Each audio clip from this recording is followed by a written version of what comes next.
আসসালামু আলাইকুম। পবিত্র আশুরা উপলক্ষে সন্ধ্যা ঘনিয়ে এসছে। আসলে ধর্মীয় অনুকূল থেকে আলহামদুলিল্লাহ আজকে কোরবানির গরুর মাংস দিয়ে চাপলা শ্বশুর বাড়িতে সমস্ত স্টাফ সবাইকে নিয়ে দ্রুতবারের মতো করেই খেয়েছি। এদিনের তাৎপর্য আল্লাহ সুবহানাহু ওয়া তাআলা আমাদেরকে বোঝার তৌফিক দান করুন।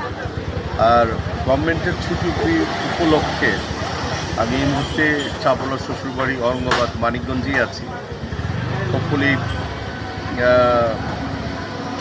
এই জায়গাটায় যে উপভোগগুলি করছি সেটা হচ্ছে আন্তরিকতা, মহব্বত, ভালোবাসা এবং ধর্মীয় অনুকূল থেকে এখানকার মানুষগুলি ভীষণভাবে খুব কনজারভেটিভ টাইপের, পুরো হোল ফ্যামিলি।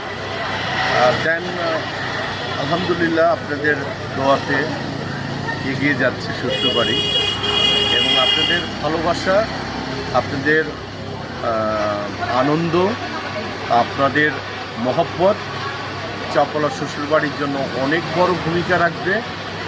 ভালো থাকবেন সবাই এবং শুভ মহরম উপলক্ষে আল্লাহ সুবহানাহু ওয়া তাআলা আমাদের সবাইকে ভালো রাখবে। ধন্যবাদ।